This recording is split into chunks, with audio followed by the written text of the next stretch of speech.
All right, and we're here with one of my good friends, significant other, the great Kimberly Castillo. Hey Kim, Hey, how's it how you going? doing? Good, Um, good. yeah, just I don't know. I kind of took your introduction away. But maybe you could introduce yourself to the audience. My name is Kimberly Castillo. I'm from Palmdale.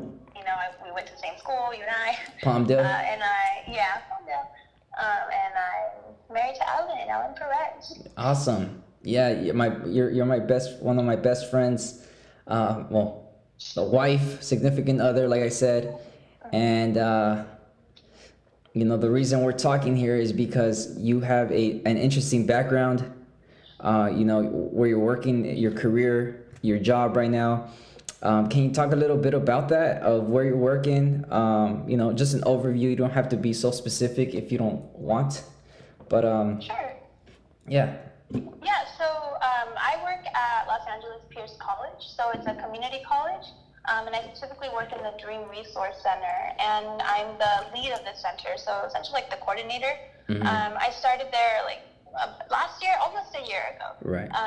And the Dream Resource Center is a dedicated area to support undocumented students. Okay. So it was a really awesome accomplishment that our school had, because that was something that we needed.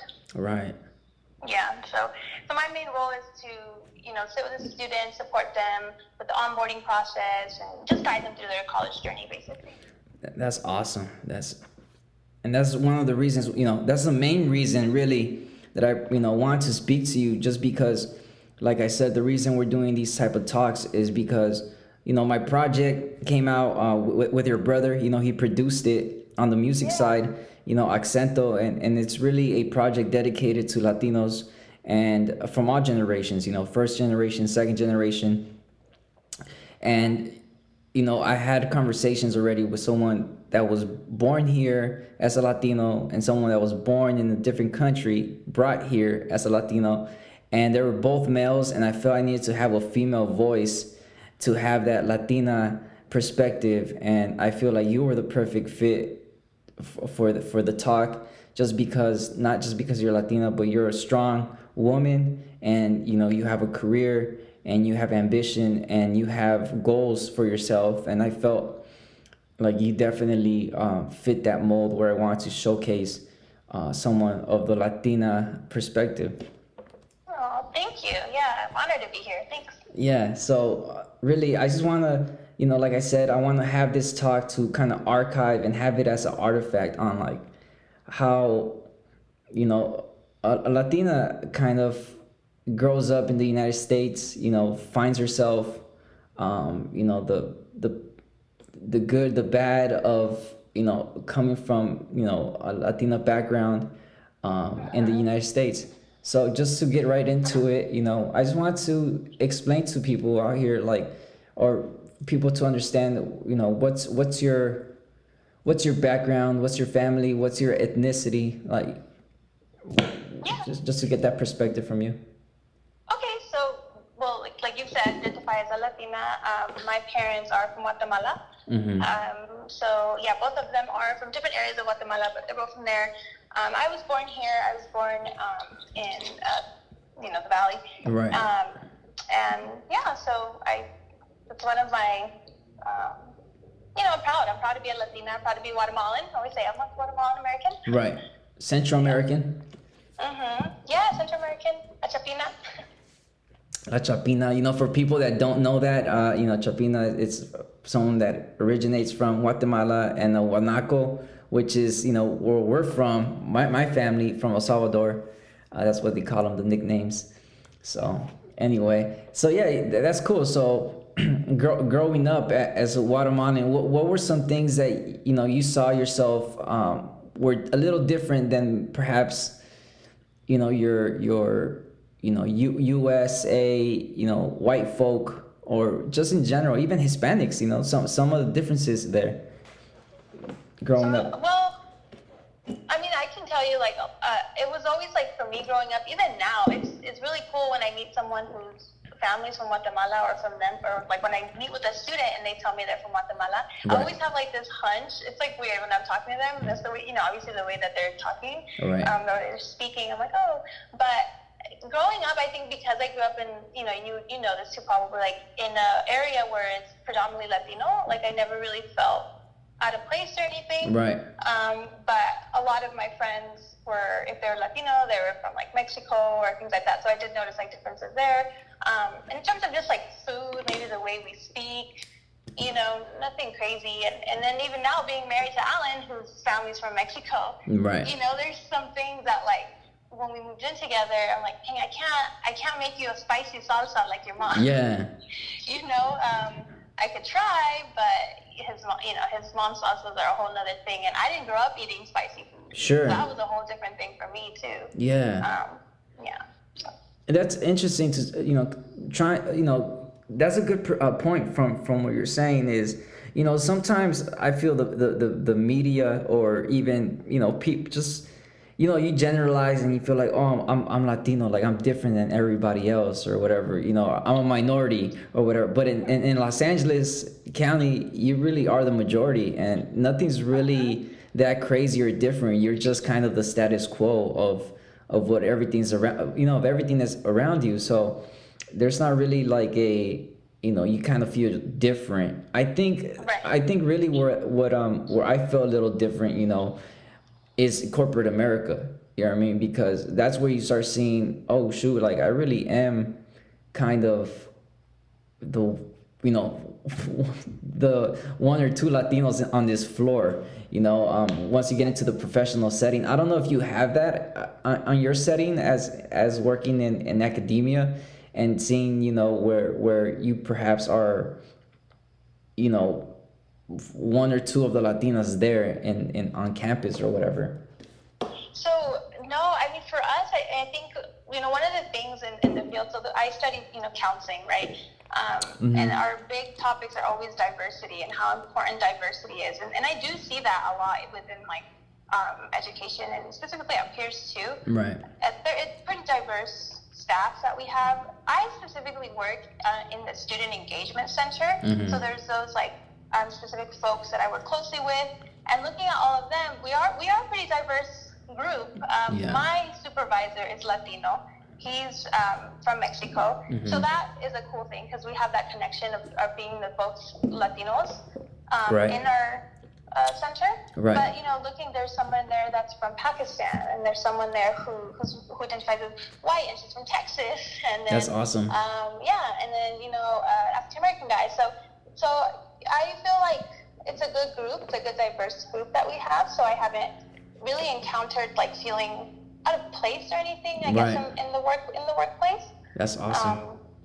So I think that's a good thing. I've been blessed with that, and we always talk about how important diversity is, just like in any setting that we're in our college. Especially like recently, I feel like. So yeah.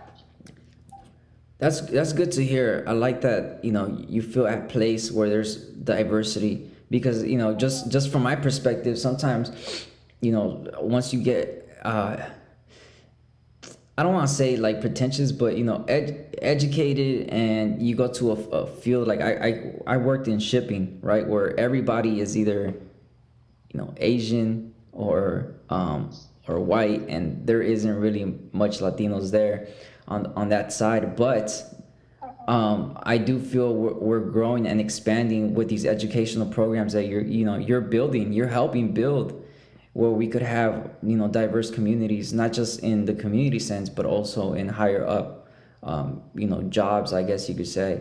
So that's wonderful that you're being part of that development, especially in the Latino culture, where let's be honest, sometimes education is not the primary concern when you're worried about trying to make an income for your household. Yeah, you're right. I hear you on that. Something that you touched upon that I kind of wanted to mention too is, every time we see a higher up or something, like for example, like a president of a college, and if they're from like a different background, like if, for example, at Pierce, he's Filipino, and that was like cool, to hear that. I'm like, okay, cool. That's really good to see that. And then today, talking about all this like Latino culture and stuff, today we actually had an event where we celebrated Latino Heritage Month. Mm-hmm. And my supervisor was talking about like how the president of Fresno State has now become the chancellor of like the whole CSU system, or the whole, all that. And he's Latino, so I was like, oh, cool. So we celebrate these accomplishments within our community. That's sick, and it is his Hispanic Heritage Month, right? September. Mm-hmm. Yeah. It starts like September when Independence Day starts, like Central America Independence, and then so it's September 15th, right, until like mid-October. Right. Yeah. So we try to incorporate some events in there for our students. That's awesome. Here I want to touch on. Let's see here. I'm just going through some of the notes here. Now, I kind of want to touch base on the whole on your role now as being in the school as I guess you could say someone that's an advisor to students of a background of being undocumented, right? The DACA programs. So undocumented is kind of like the umbrella term, and then some of those students have DACA, some of them don't. Mm-hmm. And for those people who don't know DACA, DACA is basically, it gives you it's a work permit. And it's just for work purposes. Right. And so, but then we have those students who, especially nowadays, our new students, like most of them don't have DACA, because when DACA came out, they were too young to apply. Oh, okay. Yeah. Can you describe a little bit, what you do? What's your role there? I know you kind of touched base on at the beginning, but just to kind of have more specific on what you do, let's say with a student, one student on a daily basis. So it varies a lot, but like basically I sit with students one-on-one. My main role is to help them in anything that comes up during their college journey. So sometimes I have a student who is just wanting to start college. So I tell them, okay, let's go through the whole steps of getting yourself enrolled. So let's apply to peers. I talk about financial aid. I talk about the financial aid that's available for undocumented students, which is the California Dream Act, and if that's something that they're eligible for. And then we talk about eligibility requirements. So that could be one student. Another student could just be like for example, I had a student who was interested in ESL courses, and that's all she was interested in. So I helped her find those courses and figure out what a good route for her is. Right. So it's a lot of different things. I try to just be like the go-to person that students can just count on. Awesome. Now, in that role, what do you see is a common struggle amongst all these different people with a DACA background? Do you see a common struggle? Do you see, something that we could improve on as a society to help these individuals, achieve their academic goals? I think maybe just like lack of knowledge that the resources are there, and that's why these Dream Resource Centers came into place in the first place, is because we have this population that is in need of guidance and services, and so let's put this in there and make them aware that there's this dedicated space where you can go and visit and get all your answers to your questions, right? And so really just I think maybe as a society, just becoming more aware of terms and how we use and how we can spread the information and helping students, look for information on the different campuses. And one of my goals, for example, is to help high school students. So like I was mentioning to you earlier, this Friday I've been collaborating with a high school counselor. She works at Cleveland High, and she's like, I want to inform my 9th and 10th graders, who are undocumented, that there's these resources for them when they go to college. Because you don't know how many students have come to me who have told me, I thought I couldn't go to college. I don't have a social security number, so I thought I was told I couldn't go to college, and I was like, who told you that? Right. So it's just I guess being aware and the knowledge, and so that's why I'm so blessed and grateful to be in the role I am, because my goal is to just help all the students that I can know that there's these resources, there's scholarships, there's financial aid. Just because, you don't have an SSN, that doesn't mean you can't achieve your goals, right? Yeah, yeah. Knowledge is power for sure, and I think that's what you're facilitating, and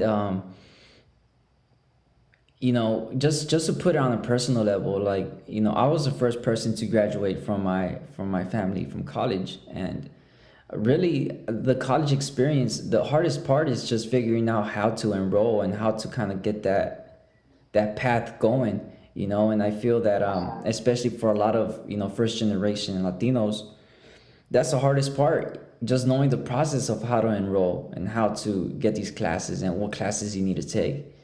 And I do think that we need to do a better job, especially in the high schools, of how to be more proactive. I don't know if you agree, but maybe your experience, I don't know how your experience was, just enrolling and figuring out this stuff. That's a whole challenge in itself, where Seriously, yeah. other people or the cultures, they kind of have that ingrained in them. They kind of have that. After high school, you're going to college. There's no ifs or whatever. But I feel with a background where it's education, it's not that it's not a priority. It's just it's never been, and I guess it's never really been a goal that's been achieved. It's harder for the first generation, and I think with people like yourself, I think it's a career that I feel is very commendable for sure. Thank you. Yeah, no, I think, I'm first generation too, and I can remember the struggles that, like, I was lost. I'm like, what am I doing? Yeah. Where do I go? And so to have that, like, being undocumented is a whole nother layer, another challenge I can't even imagine, Yeah. So that's why it's really important to be able to help these students out. But yeah, kind of going back to what you're saying about, like, it's important to be aware of, like, when I was going into college, so I went, to community college at first, and nowadays, like, we're over here, outreaching to students, letting them know about these resources on campus and these special programs that are there to help you and, like, not hold your hand, but essentially, give you everything you need to succeed. But I don't remember hearing about that when I was in college. I don't know if it was just me, because I was just, like, going to class and I'm out. Like, that was just the way that I was when I first started community college. Mm-hmm. But I just wasn't aware of the support programs. But yeah, I don't know. Yeah. I don't know what's wrong with that. Sorry. No. I just to touch base on from the personal level, yourself and I, first generation to really graduate, go to school, and there is a generational wealth that is involved in just being educated. I mean, think about it. I went to school, and then my two younger sisters went to school and graduated from college. So sometimes it just takes one to affect many. And with yourself, I know you have a little brother, which is the person that helped with the whole project in the music sense. Now he's in that pathway. You know what I mean? And it just takes one. You know what I mean, to kind of wake up and see how it could be achieved, and it gets achieved. Yeah, I agree with you. Like, I think that's, like, also been a motivation of mine to, it's my little brother and my family, being a role model and an example for him. And he's lucky, because he's got me who I can show him, like, okay, this is what you need to do. These are the classes you need to take. Yeah. So he's got all that too, and he's doing good. He's at ABC also, so he'll get there. He plans to transfer to CSUN as well. Yeah. So I think that's cool, because he sees kind of like what you're saying. Your sisters see what their older brother did, and so we're like, okay, yeah, I need to do that too. I'm gonna follow in his footsteps. Yeah, and to think, that I wasn't gonna go to college. Sometimes I look back. It's like, what if I didn't go to college? Would I had that impact on my sisters? You know what I mean? Would I have? Because just because you go to college doesn't mean you're smart. But it does have a great I think benefit on the long term. It sets a culture, and it sets a precedent that education is important. And I think besides a career on whatever you choose, I think just being educated especially here in the United States, is very important, especially when you're coming from a background where education was never a goal that was achieved. I think people, that are wealthier, they could kind of get away with not going to college just because they already have the connections in the network. Can you speak a little bit about that, about how education really is a benefit? What do you see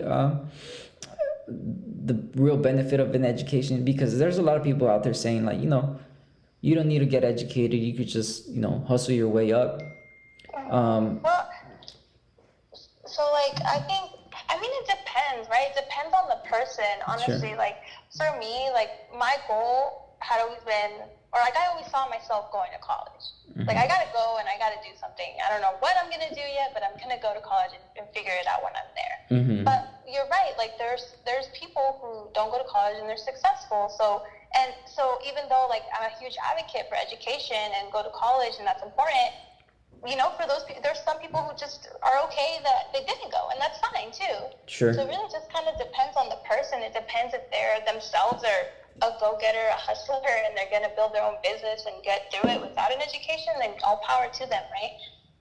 But some folks need to learn these different things, and if they do want to build their own business, and maybe they're like, okay, I'm going to take some business courses and stuff. And so it really just depends, I feel like. Yeah. But I'll always be an advocate for education and going forth and getting your higher ed. Yeah, I think whether you get formal or informal education in general is very important.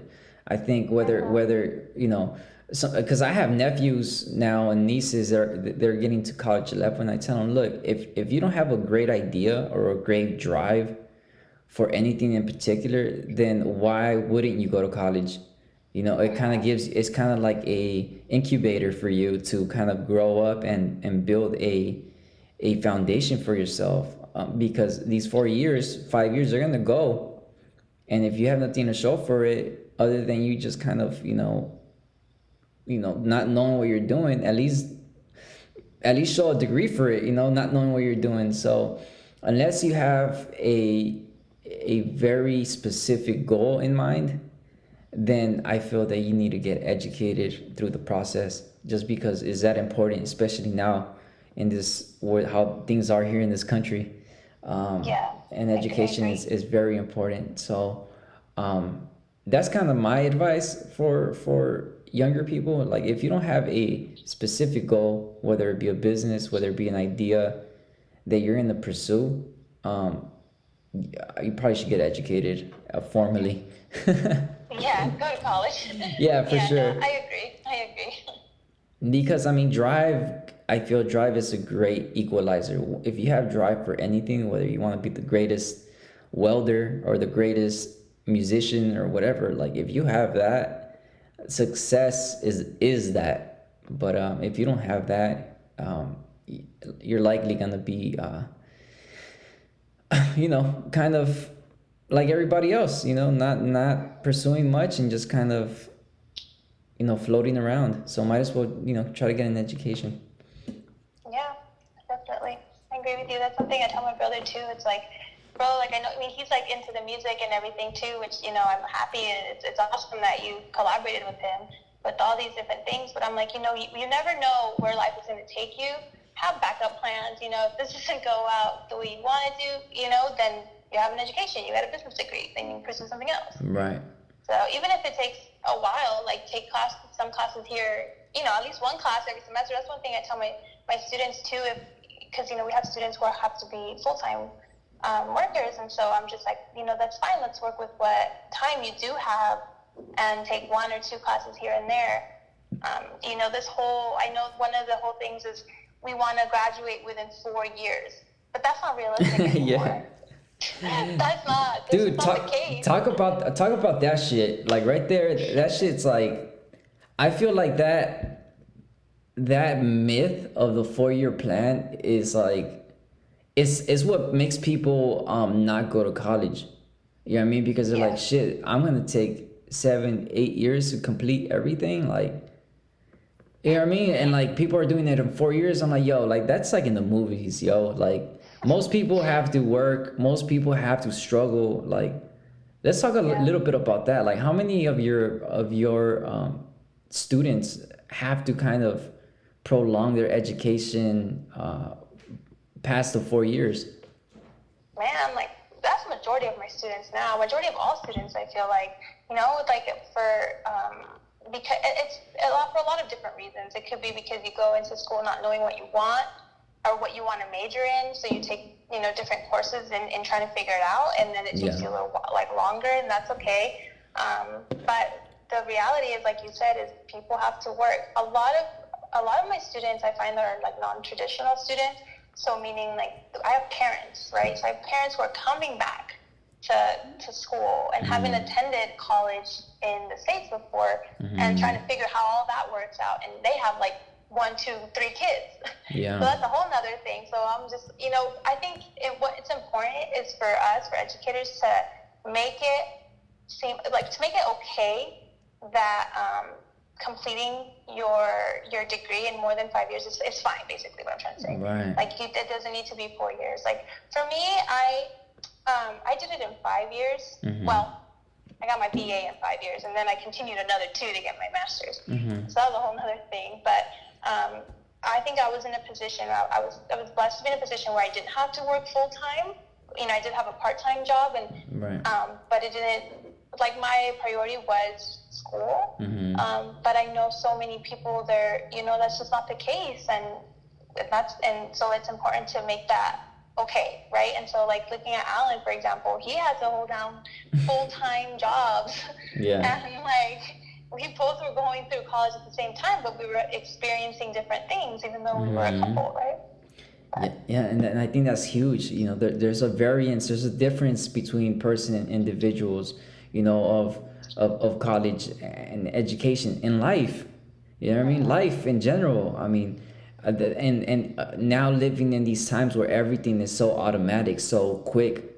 4 years is like a lifetime, and people just like they should be okay with it's like a marathon. I ran a marathon, and it's like it doesn't matter if you honestly, to me, if you finish a marathon, I think you're dope. Like whether it takes you an hour or if it takes you 8 hours, as long as you do the marathon, I feel that the determination was there, the persistence is there. Like you shouldn't put yourself down. So I feel like people, especially people from Latino communities, I feel like they feel like, no, it's gonna take me way too long.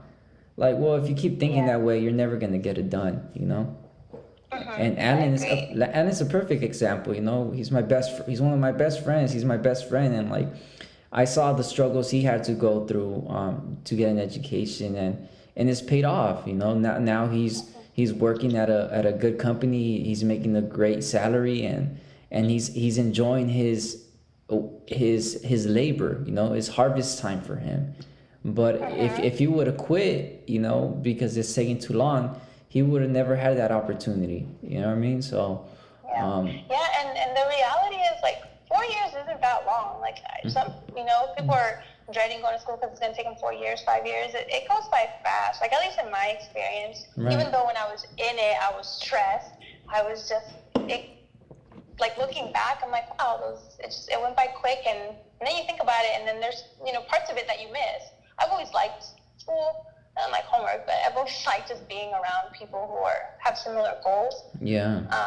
And so that was the drive within itself. But yeah, it's really not that long, and it goes by quick. No, I love going in class, and if you have a great professor that's passionate about the subject, there's nothing like that. You know what I mean? Like, that's something that I feel, hopefully eventually I like to take classes just to take them, because I think it stimulates my mind.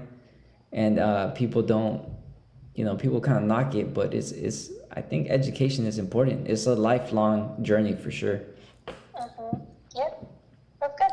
Yeah. So, okay, now moving away from the whole. Well, actually, I like to discuss one more thing on the whole DACA with your students and all that. The project that your brother and I worked on, ACENTO, it's really it's kind of just telling people, yo, be happy of your accent, be happy of what makes you different, be happy of who you are. It doesn't matter. You know what I mean, like, just be you. That's essentially what we're trying to do. Besides the Latino background stuff, it's just be you. That's your accent. That's who you are. Carry it with pride. Now, speaking to you, someone that has dealt with people with a DACA background, how do you see your students deal with, I'm assuming here, but, I think it's safe to, kind of have this assumption, a lot of them, English is not their first language.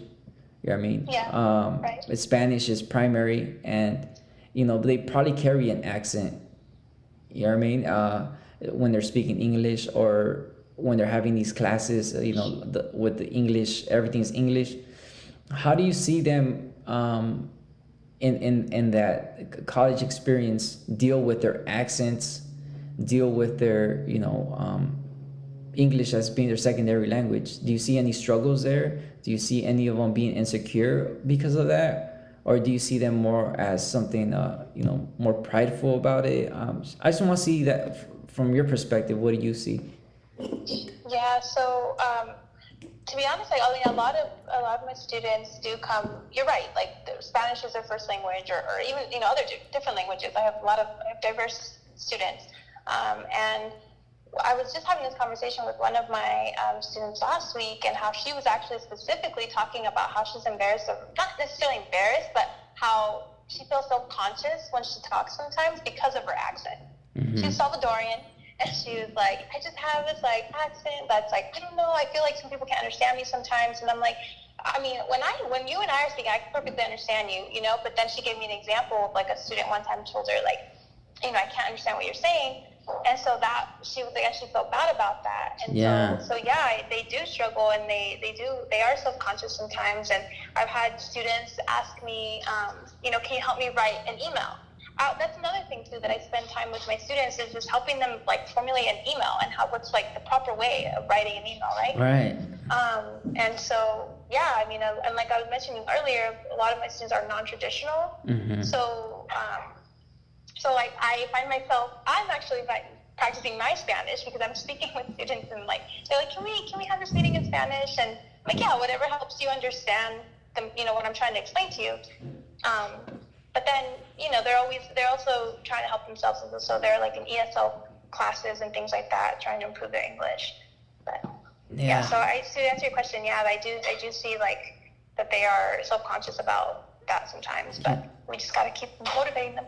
Right, and that's your solution to just staying motivated, and what's something that you think could improve that insecurity in your mind? I mean, motivation. It's not like the solution. That's important. I don't know that there is like one thought out answer that I have for you in terms of that, but yeah. It just, for me, the best that I can do is continue to, like I'm telling you, push them and letting them know that they could accomplish their goals regardless of this like language barrier. Right. What can I do to help you, succeed in your classes? Like, is there a certain class that, like an ESL class, for example, like some students do need to really take ESL, but other students don't, they fully understand English. They just have that accent, but that doesn't necessarily like hinder them from, moving forward. Right. Right. Mm-hmm. So I think, to kind of build on that, my wife, she's a white girl for the audience, so they know, she only speaks English, right? And she tells me, people, because I have these conversations with her, and she's like, these people that have accents, that shouldn't be something we look down on, like, because it's, dude, like, you know 2 languages, I only know 1. You know what I mean? Like, that, and that's it's silly to assume just because you have an accent you're lesser than me or something, but that's the connotation we have with it sometimes. And in reality, it should be like, wow, like this person speaks 2 languages. You know what I mean? They understand it. They know how to speak it. So that should be prideful. You know what I mean? Exactly. Yeah, and it helps them in the future. When you're looking for some stuff, you're always like gonna I tell my students, like, you know English and Spanish, and your Spanish here, especially in the state country, you're gonna use it. Right, a lot. exactly. So just, wear it with pride. Yeah, no, for sure. I'm actually like pretty happy that I'm practicing my Spanish a lot more and having conversation with my students. And speaking Spanish for me, like, I mean, I'm bilingual, I can do it. Writing it is what I come into struggles. Like, I struggle sometimes. I'm like, wait, how do I explain this? Or like, just like simple Spanish I can, but certain, like if I'm explaining a law, like I have to stay updated with like laws and stuff, like immigration laws. If I'm explaining something like that, and I'm like, dang, I have to. Yeah, no, I get it. Brush up. And that's another conversation to have, because we've been focused just on the English side, but on the Spanish side, how Jose, my sister's husband, he was saying, I don't really care if I have an accent on the English side. I care if I have an accent on the Spanish side, because that's my tias, that's my the people that I actually care about. Like, if they can't understand me speaking Spanish, I feel like I'm a failure, because I feel like I'm so focused on learning English or saying it properly that I kind of neglect understanding Spanish fully.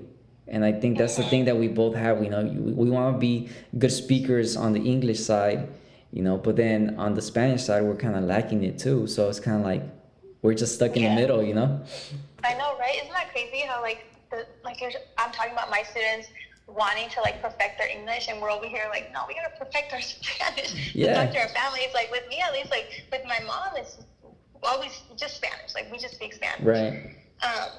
And so like, it's important for me to communicate with my mom, obviously, and I'm happy. I'm grateful that, Spanish was my first language and I had to learn English. And so, that's a good point.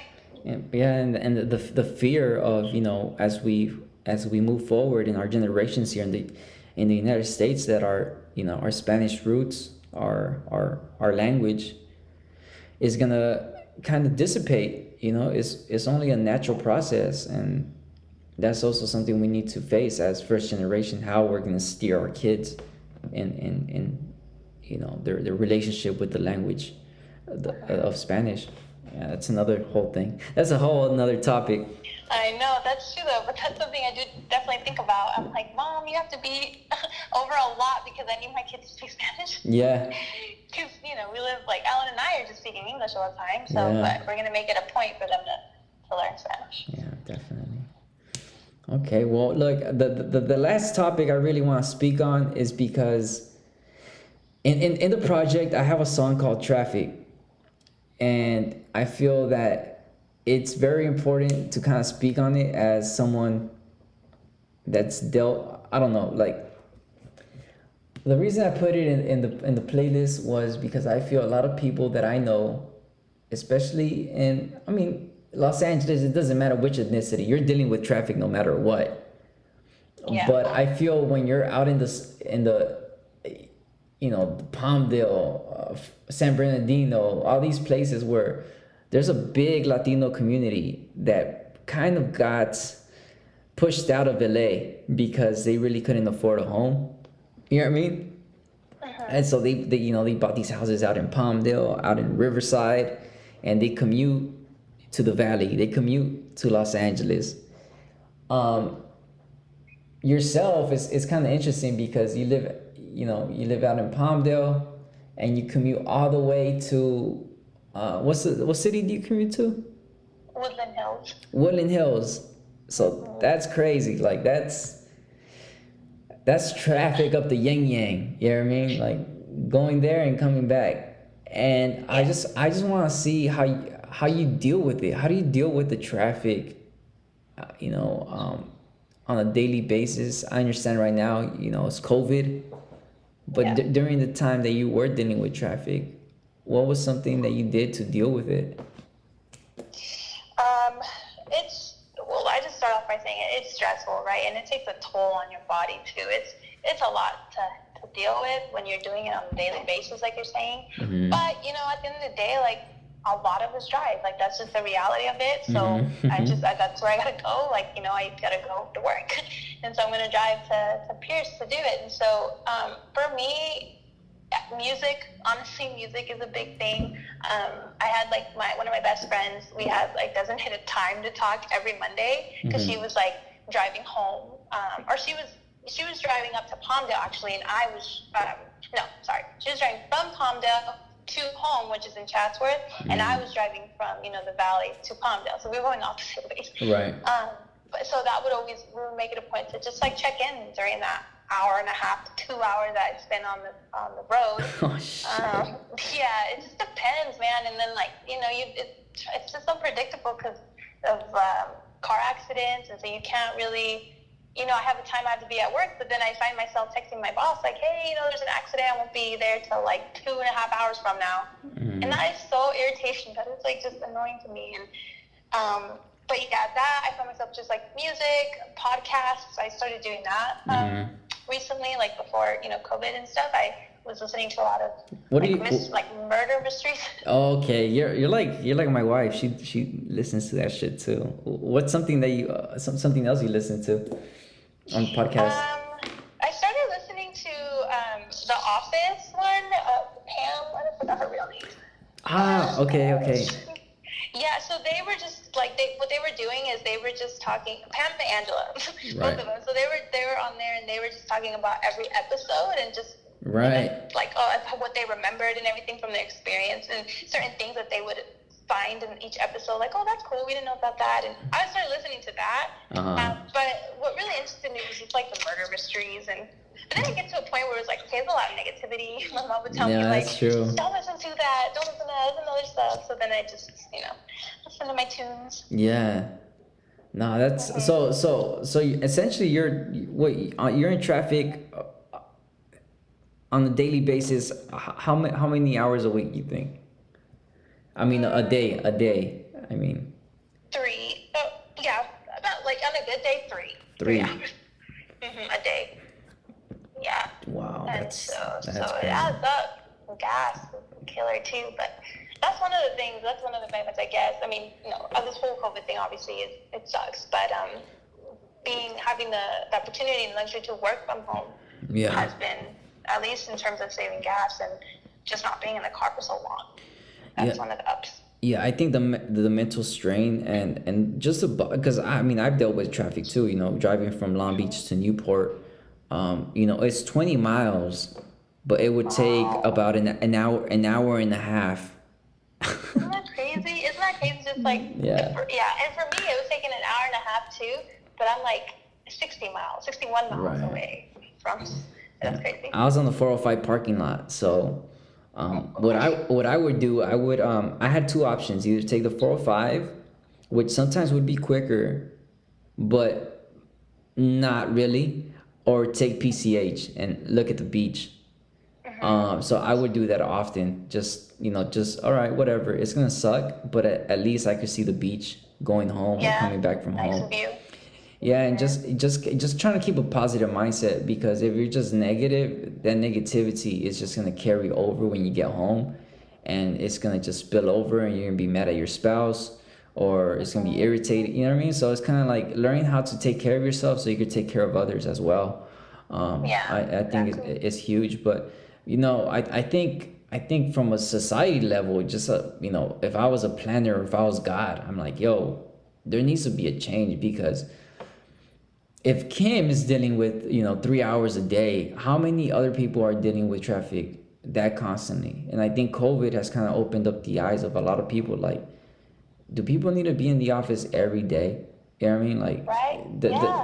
Because two days out of the office makes a huge difference in your mood, in your health, and just productivity, I think, too. Because I feel when you're at home, you want to get more stuff done because you're just working, Yeah.